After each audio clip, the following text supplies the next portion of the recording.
Თქვენ ტურიზმის თემით განვაგრძობთ გადაცემას. საქართველოში ინკლუზიური ტურიზმის განვითარება იწყება. არასამთავრობო ორგანიზაციები ადაპტირებული გარემოს შექმნისთვის სისტემატურად აქტიურად მუშაობენ. პრობლემების გამოსავლენად მესამე სექტორი კვლევას ატარებს. რა ნაბიჯები უნდა გადადგას სახელმწიფომ იმისთვის, რომ შესაძლებლობების მიუხედავად ბათუმი ყოველთვის თანაბრად ხელმისაწვდომი ქალაქი გახდეს. ინკლუზიური ტურიზმი ეს არის შეზღუდული შესაძლებლობების მქონე პირთათვის ყველა ტურისტულ პროდუქტზე წვდომა. ამისთვის საჭიროა ადაპტირებული გარემო. საქართველოში ინკლუზიური ტურიზმის განვითარება იწყება. სახელმწიფო და არასამთავრობო ორგანიზაციები აქტიურად მუშაობენ. ძირითადი პრობლემა არაადაპტირებული გარემოა. ბათუმში არასამთავრობო ორგანიზაციამ შეზღუდული შესაძლებლობების მქონე პირთა უფლებებისთვის კვლევა ჩაატარა. გამოიკითხა ტურიზმის ექსპერტები, შეზღუდული შესაძლებლობის მქონე პირები და მათი მეურვეები.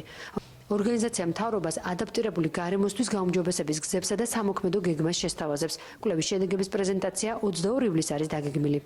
კვლევის დროს წავაწყდით საკმაოდ დიდ პრობლემებს. ეს არის ადაპტირებული გარემო, სასტუმროებში არ არის ადაპტირებული გარემო, სპეციალური ლიფტები არ არის, ასასვლელი პანდუსები, სველი წერტილები, ასევე არ არსებობს მაღაზია, რომელსაც შეიძლება ჰქონდეს სპეციალური შესასვლელი შეზღუდული შესაძლებლობის მქონე პირებისთვის, არ არის ასევე კაფე რესტორნები, სადაც შეიძლება მათ შევიდნენ და დაისვენონ, სპეციალური ბილიკები არ არის, ასევე არ არის ზღვასთან სანაპიროზე გასასვლელია გარემო. და ჩვენ მთავრობას ანუ ვატარებთ კვლევებს და მთავრობას შევთავაზებთ ამ კვლევების მოგვარების გზებს. თუმცა არასამთავრობო ორგანიზაცია პარსას მიერ ჩატარებული კვლევების მიხედვით ბათუმი ინკლუზიური ტურიზმისთვის საქართველოში ყველაზე მეტად ადაპტირებული ქალაქია. პარსა ერთადერთი არასამთავრობო ორგანიზაციაა, რომელიც ინკლუზიური ტურიზმით არის დაკავებული. ამ მიმართულებით არასამთავრობო ორგანიზაცია ევროპელ ექსპერტებთან ერთად მუშაობს.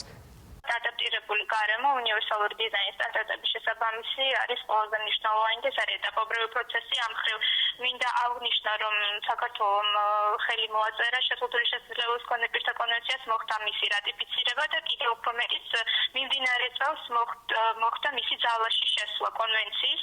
შესაბამისად იქ არის მუხლი 30, რომელიც გულისხმობს ტურიზმის მიმართულებით და არა მხოლოდ ტურიზმის. გაეროს კონვენციაზე ხელმოწერით მთავრობამ ინკლუზიური ტურიზმის განვითარებაზე ვალდებულება აიღო.